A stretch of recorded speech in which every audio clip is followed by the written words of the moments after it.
sections, we're going to be building our very own Microsoft Excel spreadsheet. We're going to start out with just a completely blank worksheet, and we're going to build up a monthly budget spreadsheet. We're going to start out just simple, take it step by step.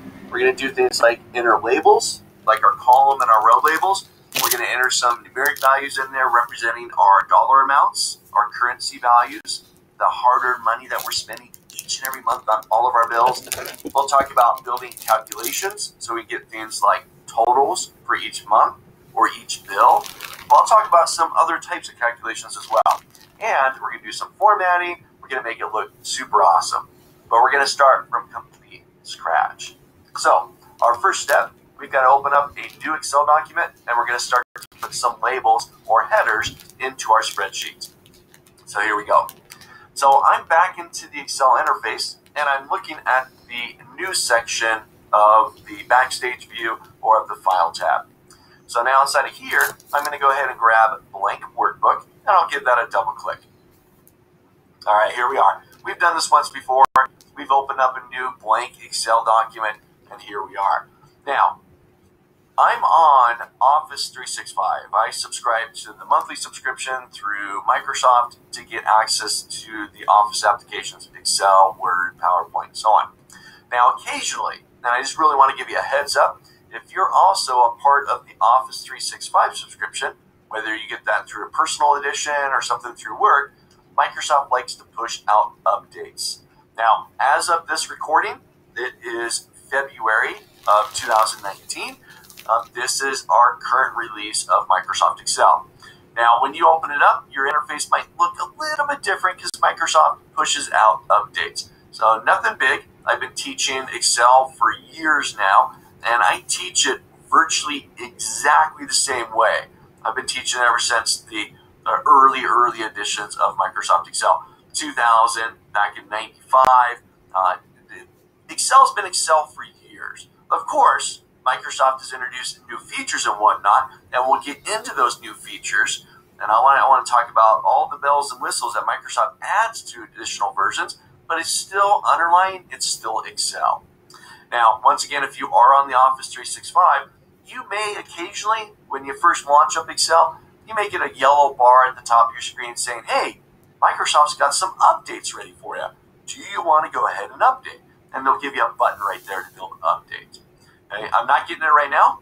We may see it at some point within this course as I close and I reopen Excel, and Microsoft may be pushing out updates, but just keep an eye on that inside of your own interface.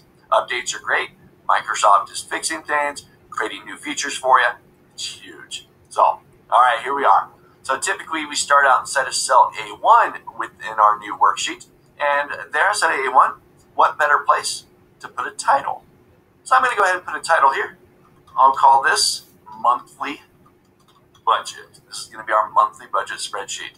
And again, I'm just inside of column A, row 1, type that value in. I'm going to hit my enter key on my keyboard. That'll hop me out of that cell. All right, so there's my title. We'll worry about making that fancy looking colors and bold and all that stuff. We'll do that later on. For now, we're just going to put some labels in there and start to build the basic structure of our spreadsheet. So I'm going to drop down into cell A3, and I'm going to create a column here that's going to act as the labels for all of the bills that I have for each of the months. So first thing I'm going to put in here is just a nice header. We'll just call it bills. I'm going to hit my enter key to drop down a cell again, and now I'm going to create a list, nice little column here, of various bills that I have for each month.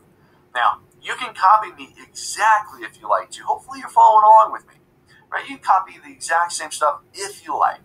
But I want to encourage you, one of the best ways to learn something new is not only participate in a course like this and to learn, but to put it to practice. So the sooner that you can start to put this into your own real world scenarios, the better off you're going to be. Okay, so think about, what bills do you have, right? So here I'm just going to make some stuff up. I'm going to say we got rent, we got phone, we got credit cards, make sure I spell that right, credit cards. Hit my enter key, drop down again. Let's say we got food, and let's do one more here. I'm going to say candy. Gotta have candy, right? Each and every month you got your bill for your candy. All right, I'm going to hit my enter key. I'll drop down. Now, that's good. I'm going to call it good right there. Of course, I've got more inside there. Maybe we want to put car in there. You got electricity, you got gas, you got garbage, water, you got this, that, and the other thing, right? Whatever bills you have, right? Let's go ahead and create a list there. And eventually, we're going to start to put in the values for each of the months that we're spending on these various bills. Start to make you feel kind of bad where all your money's going, right? Hopefully it's going to candy though, right? All right, down below that, again, I'm just going to stop it there. I'm going to put in a total. Eventually, we're going to have a row here, right here, that's going to give us some totals for the various months that we'll have for each of our bills. All right, so these are our row headers, our row labels. Let's go ahead and continue building the structure. I'm going to jump up into cell B3. I'm just clicking up there, and I'm going to put some labels up here for each of the months. So as of recording right now, it is February of 2019, but I'm going to go ahead and start this out at January. So I'm just going to type in Jan. If you want to type out January, feel free. You can do that as well. I have a couple of Achilles heels of my own as far as spelling is concerned. My spelling is horrible. My kids come home from school and ask me how to spell something. Open up Word, Microsoft Word, and I type it in there. Spell checker, right? It's awesome. So January, February, right? I can never remember how to spell those two. So I'm just going to abbreviate. I'll say Jan. I'm going to hit my Tab key just to hop over to the right one cell. I'll type in Feb, Tab, and I'll type in March. I'm going to hit Tab key one more time. I'm going to stop right there for the months. Keep it really simple. If you'd like, you can continue going. Right, the more practice you get, the better. You can go to April, May, June, July, do whatever you like, you want to inside of there. You can start at whatever month you want. Again, up to you. But I'm going to stop right there, and I'm going to put another total label. Remember, we've got this one. We got this guy down here. It's in my enter key. Hop out of there. We got that one right there because eventually we're going to have some row total here for each column. But then I'm going to have one here because I want to do totals for each of the bills as well. So this right here, this is kind of the basic structure of a spreadsheet. You've got row labels, in this case bills. You got column labels representing some type of date. Now, there's our basic structure, our labels, and these are just text values. So if you're not following along with me step by step right now, go ahead and pause the video. Start to create the basic structure, the labels of your Excel monthly budget. So get that part done. Pause the video if you need to. Once you're done, jump back in. Our next lecture, we're going to start to talk about entering numeric values and putting some currency amounts inside of these months for these bills. So get that done. We'll jump into the next section.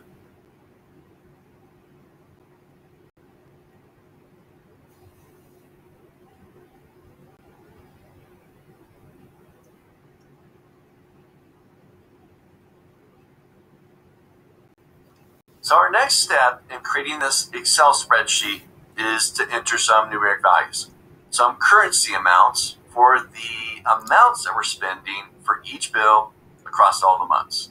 So in the prior video, we took a look at entering alpha values or text values, right? We got those as our labels. Now here, inside of this section, in my case, from cell B4, right below January, inside rent, from B4 down to T8, I want to put my dollar amounts inside of there. So I'm going to jump up into cell B4, and I'm going to make some stuff up here. Feel free, you can copy exactly what I got, or if you're putting your own bills in there, you're creating your own monthly budget, free to put your own amounts, whatever you like to do. The quicker you can put it into real world practice, the better off, right? All right, so inside of B4, I'm going to say 1,000, 1,000. I have an enter key, drop me down into January for phone. And for phone, let's say it's $100. Credit cards, let's say it's $150. Food, gotta have food, right? $300. Candy, let's say candy is gonna be $100 each month. All right, I'm gonna jump up. I'm just using my arrow keys here to move me around within this spreadsheet. I'm gonna jump up into C4. Now I'm back to rent, but now for the month of February. Let's say rent doesn't change, so it's now 1,000. I'm going to drop down a cell, hit my enter key. Phone, maybe this month I went over on data, so I got 125. Credit cards, pay those off a little faster, let's say 200. Food, maybe food went down, it is a 275. Candy, $100. All right, back up. Now I'm inside of March. Okay, as of recording right now, it is February of 2019, but I'm going to fill this thing out completely, right, just to give us some more data to work with. So let's say rent, still 1,000. 1, 2, 3. Phone went back down to 100. Credit cards back to, let's say, let's make this up different. 175. Food went to 350. Candy went up. Gotta have candy, man. Gotta have candy. 125. All right, that's looking pretty good. So now we've got our labels, right? All these guys right here are labels for our spreadsheet, and we've got our dollar amounts, our currency values representing the amount that we're spending for each bill for each of these months. Now, there's something I want to point out here. This is something small, but it's actually pretty big. Okay? There's a difference between the text values, these guys that we entered in, and the numeric values that we just input. Like I said, it's going to be actually something kind of small, but it can make a big impact inside of your spreadsheet and inside your work, especially when you start getting into calculations. All right, so take a look at them. Compare these labels right here with the dollar amounts, the numeric values that you just input below those headers. You see it? There's something different about those two. I know one's numeric and one's text, one's alpha, but there's even something else different between the two, right? Well, look at the months. The months, these are left aligned. So deal with formatting. By default, text values come in left aligned on the cell. You see it? Numeric values, on the other hand, come in right aligned. These are all on the right-hand side of the cell, right? Look at all those. Draw arrows. Right? Left aligned for text, right aligned for numbers. Now, why does this happen? And this happens not just in Excel, it's not specific to Excel, but this happens in lots of different applications, a majority of them, in fact. Well, it happens for a couple of reasons. One, it's cleaner. You'll see the difference between the two. I know that this is text because it's left aligned, this is numeric because it's right aligned. That's its default behavior. If we start introducing decimal places inside of our numeric values, those decimals will be nice and aligned. Let me show you. Let's say I get into B4. We got rent there for 1,000. I'm going to double click inside of that cell, and I'm going to say 0.55. Our rent is $1,000.55. I don't know where that 55 cents is going to, but there it is. I'm going to hit my enter key. I'm going to drop down the phone and we'll say this is $100.25.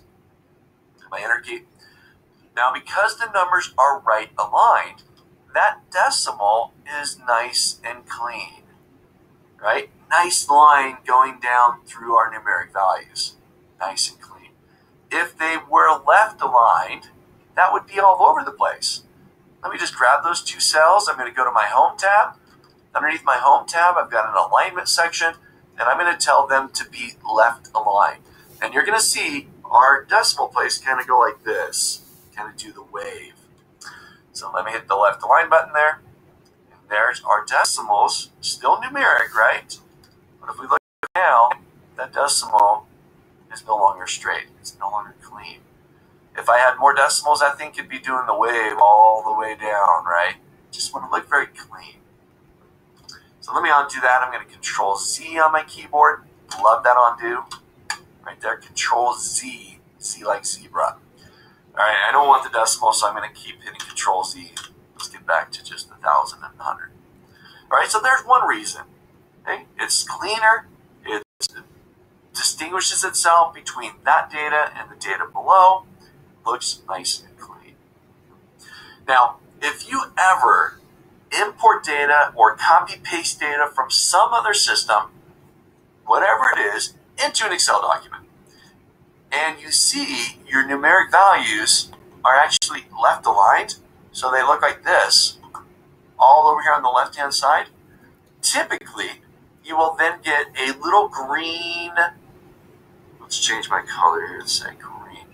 You get a little green kind of triangle looking thing inside the corner of that cell. And you'll get that across all of them. If you ever see that, or if you've ever seen that, some of you maybe seen that before, that means Excel is looking at that and saying, hey, something's wrong. There's something wrong with those values. And typically, when you see your numbers left aligned, Excel is treating those values as text. They're not being treated as numbers.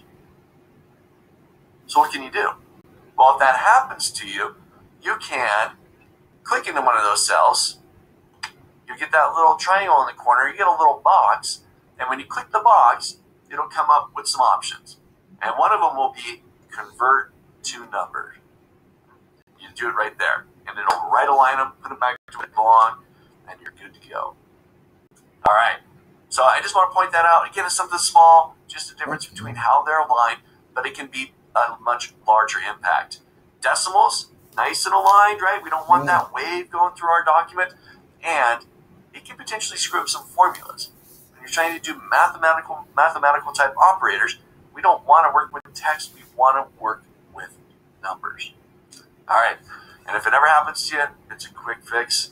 You click on the little box that shows up next to that green triangle. I don't have it on my screen right now, but maybe we'll see it at some point, and you can just convert it to number. All right. So get these in there. Really simple. Got our labels, got our numbers in there. We'll call it good. Get those in there, then we'll jump to the next lecture, and we'll start to expand some more inside of this Excel spreadsheet.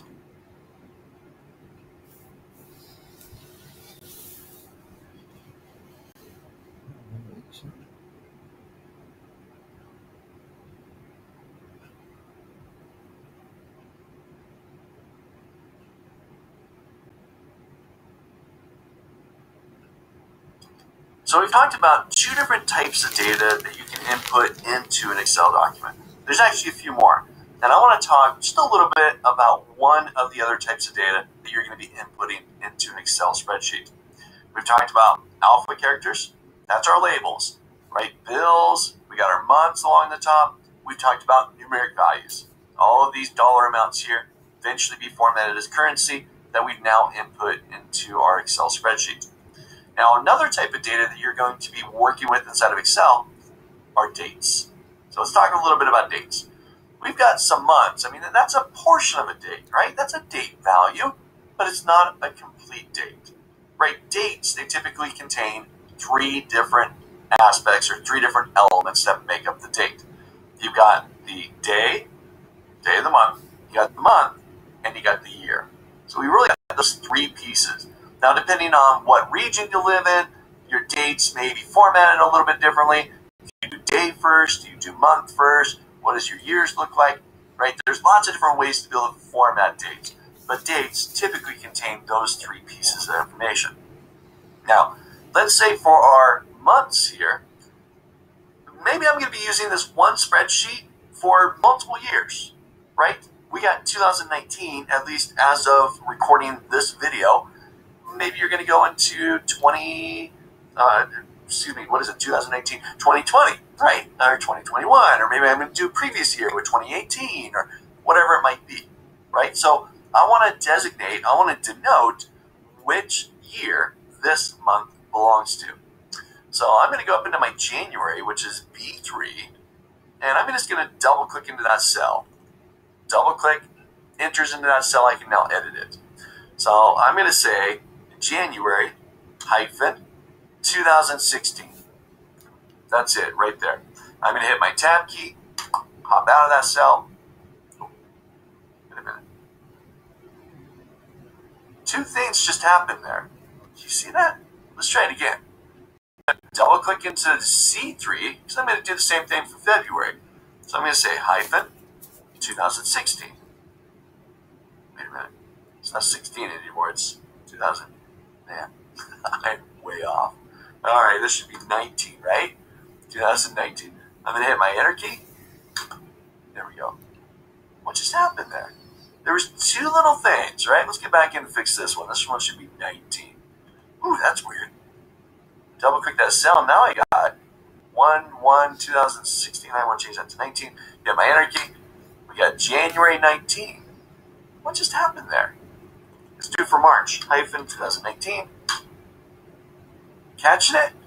So we're now working with a date value. And how do we know that? Well, a couple things happened. One, they're now right aligned. They are on the right-hand side of the cell. Remember that discussion? That's supposed to happen with numeric values. Well, you know what? Inside of Excel and most applications, dates are treated as numeric values. That's just the way it goes. They are numeric. You may have text in there like Jan, Feb, Mar, but underlining, they are numbers. Right? You saw when I double-clicked inside of there, you actually get a date format. Here I've got the day, month, year. Right? I go over into February, give that one a double-click. Got the, month, day, year. I said day, month, year. So I've got month, day, year inside of there, 2019. So we've now got some date values. Underlining once again, and I can see this up above here inside of my formula bar that we've actually got a date. It is right aligned, it is numeric, it's a date value, treats it as such, but underlining that is a date. Now, like I mentioned earlier, depending on what region you live in, your dates may be formatted differently. It's fine, however you want to format it. Now, if you do this, type in Jan-2019, hit your enter key, and it doesn't change it, I would take a look at your date settings or your date format. Now, what if I wanted to actually say 2019? Because right now it just says Jan 19. Is that January the 19th? Or is it January 2019? Right? I want that to be much clearer. So what I'm going to do here, and this is something we're going to get much more in depth into as we continue through and we start to get into the formatting section of this course, is I want to format these cells. So I'm going to highlight B3 to D3. I'm going to go to my Home tab, top of my screen, and I'm going to go into the number section. All right. Underneath number, we can currently see that it says custom. Typically, that'll say the general. If I go to any other cell out here, we'll see general inside of that box. There it is, general. Well, here, with that selected, I'm going to go up here to a little drop down, and we've got some default formatting options for us. We do have some dates. We got short date, long date. It's not really what I want. I'm going to scroll down. We got a whole bunch of other stuff inside of there. But down at the bottom, we have an option for more number formats. I'm going to go into more number formats. Here, underneath category, I'll grab dates. And here I'm going to find, let's see, I want the month and year. So do we see one like that in there? Month and year. Let's see, then that's the one. I want the abbreviated month. That one's looking pretty good, but I had it the other way around, right? That's actually the day anyways. That's not what I want. Oh, here we go. All right, now we got March -12, but I wanted to say 2019, right? Do we have one like that in there? That's the full month. That one's got the day in there as well. I don't want the day. I don't see the one that I want inside of there, right? They got lots of variations on it, but I want it to say Jan 2019, Feb 2019, right? I want that 2000 in there as well. So we do have some defaults that we can pick from, some preset date formats. But here I'm going to go to custom, and let's see, do we have it in here? They got a bunch of default custom ones. So here's some dates. We got the month and the year. Nope, not seeing the one I want. So what I'm going to do is I'm going to go up here to where it says type. I'm going to wipe out what's in there. I'm just going to backspace or delete that out. And I'm going to put my own custom date format in there. So I want it to be 3-letter abbreviation month. So I'm going to do MMM. That's your month. You can see a preview of it right there. Jan hyphen YYYY 2019. So we got 3 M's for the month, hyphen 4 Y's for the year. So we get the 4-digit year. I'll hit OK. And there we have it. nice months, got it spelled out to us, January 2019, February 2019, and so on. That was a few steps that we went through. Always feel free in any of the videos. You can always rewind, you can rewatch the videos, whatever you need to do. There's a few steps that we went through there. Or you can just leave it the way that you want, or come up with another format. And if you do that, here we go. Ready for this? If you do that, if you change your format, or if you're in another region and it should be formatted differently, whatever you want to do, share it with us. Go to the Q&A section, find the discussion board. It's just called Q&A, questions and answers. I'm right there. I love answering questions. I love seeing the work that my students do. Share it with us. Take a screenshot, add it to the post. Let us know what you're doing. All right, so get this portion done. Get your dates in there. 2019, looking good. Then we'll jump into the next lecture. I'm excited. We're going to be getting into some formulas. All right, here we go.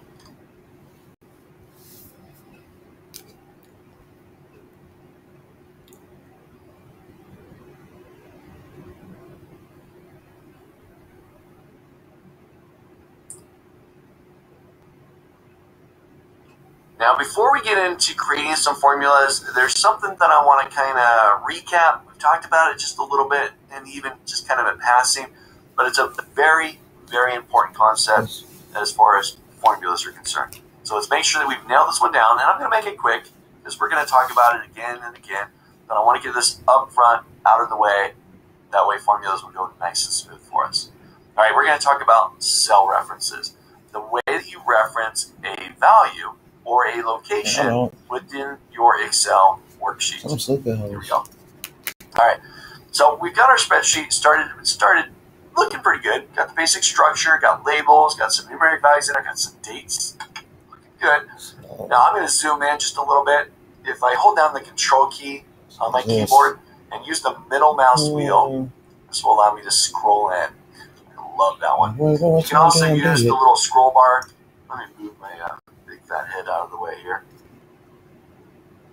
You can use the zoom or the scroll bar down here in the corner as well of your Excel interface. That will allow you to zoom. Oops, let's get that out. That will allow you to zoom as well, just right there. Up and down. All right, but I like using the middle mouse wheel and the control key. Very, very nice. All right, so now here, cell references. How do you reference content within an Excel document? This might be common knowledge. You may have done this many times within your Excel work. If not, this is something that's going to follow you around inside of Excel in everything you do, especially when it comes to formulas. So imagine this. Somebody sends you this document, right? We save it. Somebody saves it. They throw it into an email and they send it to you. And they tell you, hey, I want you to go take a look at some values, right? Let's go take a look at the values for X month, right? Or for X bill, or for whatever, right? You open this up. This is a pretty simple one, so it may not be that hard to find. But what if you had several months in there? They say, go look at the month of August. Gotta love August. August is a good month. Go look at August. But now you got August 2019, you got August 2020, you got August 2018, whatever. So it's like, well, which August am I supposed to be looking at? Well, you can write them back and say, well, which year, right? Which month, which year should I be looking at? Hopefully they get back to you. But wouldn't it be nice if they told you exactly where to look, right? When you say February, I want you to go look at February values. Okay, well, where is February? Well, February starts inside of cell C3.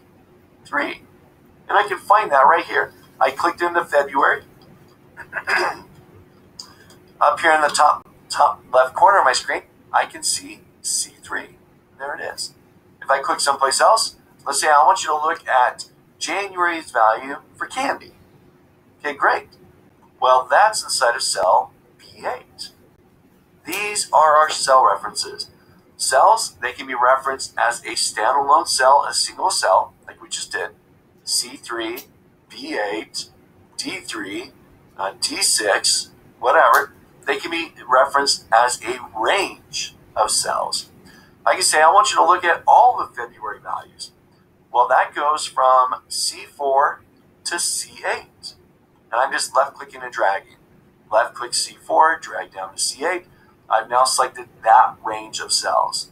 Now I look at the box at the top and it still tells me just one cell, C4, because that's the active cell within that selection. But I've got that range of cells, C4 to C8. Maybe I want you to reference the entire table. Well, that goes from A3 down to D8, right? That's that range of data, that range of cells. Now, a couple little shortcuts. You can also reference non-contiguous or cells that are not touching. This will become very important when you get into formulas, you get into charts, you get into pivot tables, you get into something that you want to reference a range of cells that do not touch, non-contiguous group of cells. So I can say, I want you to look at the headers and rent. Let's get that right there. Now I also want you to look at food. Well, food is 3 rows down from bills and rent.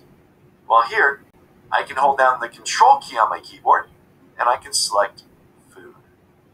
So now I can get a non-contiguous group of cells.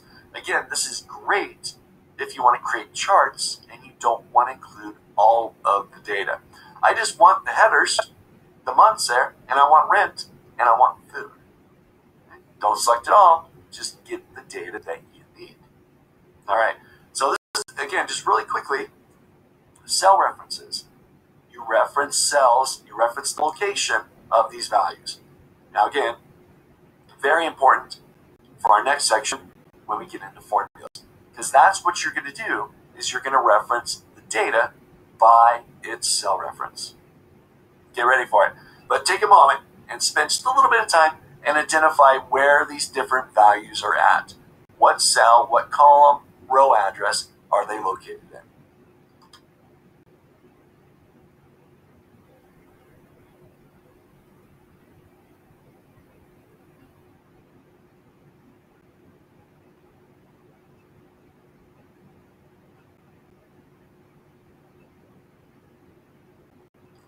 Now that we've got cell references at just kind of a high level, an introductory level, I know some of you have been using them forever. It's like, yeah. Some of us are newer into the system. Very important, a very important foundational building block that makes up our Excel experience.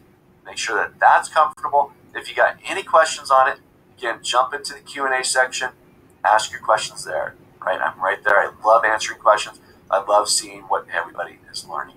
It's great. So now that we got cell references down, let's take a look at building basic calculations. Nothing big here. We're going to do some math. Now, for me, math was never my strong suit. Going through school, it was like that period of the day that I just wanted to be somewhere else, right? Doing addition, subtraction, multiplication.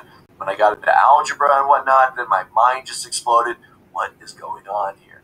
Well, the nice thing is, as long as we know what we want to do, I want to add some numbers. I want to do some multiplication. I want to do some division. As long as we understand what it is that we want to do and what we want our outcome to be, Excel will do the math for us.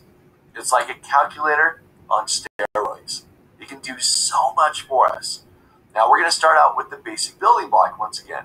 Understanding basic formulas, basic mathematical operators performed inside of an Excel spreadsheet. And then as we continue through the course, we're going to get into more and more and more advanced topics as far as formulas, functions, and calculations are concerned. So let's start out with some basics here. All right, so I want to be able to start out with a calculation that gives me the sum. We're going to do some addition here. Some sum of January. Give me the total for January. Now give me the total for February, for March, and so on. Now here's where the prior lecture comes into play. Take a look. I'm going to jump into cell B9. That's my total for January. Now, we talked about a couple different types of data that you can input into an Excel document. You had text or alpha characters. You had numeric. You had dates. Now here's a fourth one. We can input what Excel considers formulas or calculations. Now, in order for Excel to recognize that what you're about to do or what you're performing here is a calculation, you start your calculations with a specific character. In this case, I'm going to start it with an equal sign. This is true from the most basic, like what we're about to do here, to the most advanced calculation that you can perform inside of Excel. You start them with an equal sign. All right? So I got my equal sign. Excel's now, okay, ready. Here we go. I'm integrated calculation. So I got my equals. Now I want to be able to add up those numbers for January. Well, I could do this. I could say, okay, rent. Rent for January is 1,000. 1, 2, 3. There's my 1,000. Now what type of math am I going to do here? Well, I want to add this up. I want to get a sum. So I'm going to say plus, what's my next one? 100 plus 150 plus 300 plus 100. All right, I'm just doing math. I've told Excel, there's my equal sign, that, hey, I'm going to do some math here. This is going to be a calculation. And I'm just taking the numbers and performing some addition on those numbers. Once I'm done, I hit my enter key, and there's my result. $1,650, $1,650 for the month of January for my various bills. What do you think? Did you get it? Equals this plus this plus this plus this. Now, some of you are thinking, well, that's a lot of work. That's a lot of work, right? I mean, if I double-click that cell again, 1650, double-click, that opens the formula back up. I typed out each of those numbers, right? What if I made a mistake? What if I put one too many zeros, or I left a zero out, right? Now I'm at 10,650. Oops. I get back in there. I can get rid of that zero, right? Hit my enter key. I made the correction, but it's a lot of work. There's a lot of things that can go wrong. What happens if these numbers here update? What if I get back here and say, oh, wait, I spent $125 on my phone bill in January. It wasn't 100. So I get in here, I change this from 100 to 125. Oops. Hit my enter key. I updated it there. But did it update there? Double click, it's still at the 100. So now I'd have to change this. Now it's correct, right? Now I'm changing it in two different places. Well, you remember the previous discussion that we had, right, on cell references. Let's get rid of this. Let's put this back to 100.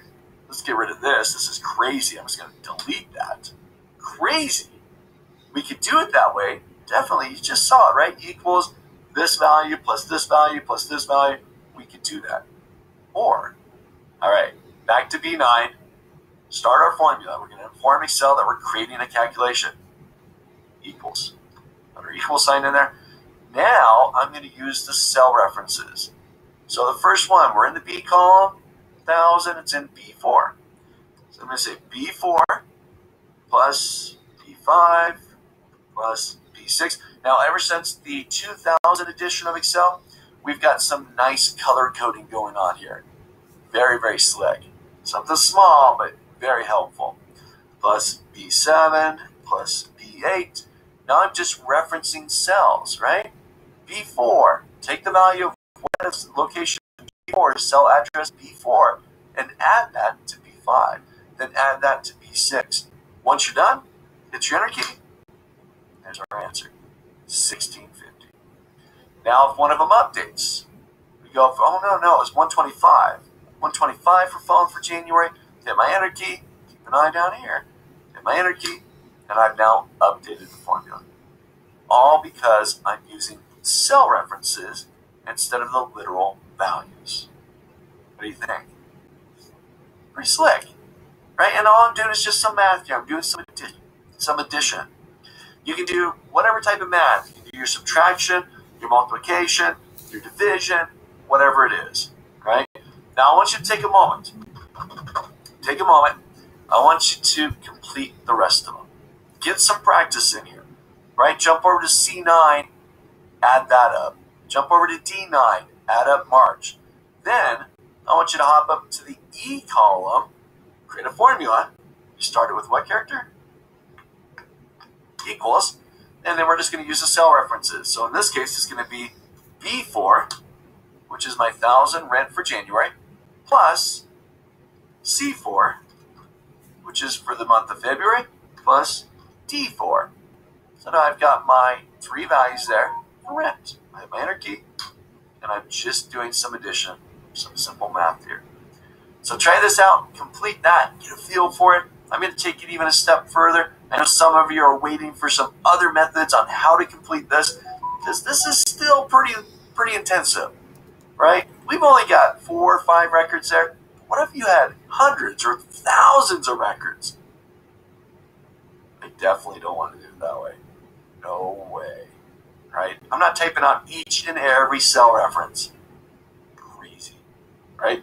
So we're going to see some other ways to be able to perform these calculations as well and streamline our efforts.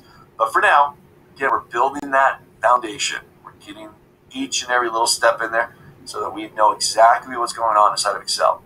Get this done, get your calculations in there, add up those figures, then we'll jump into the next lecture, and I want to take calculations even a step further.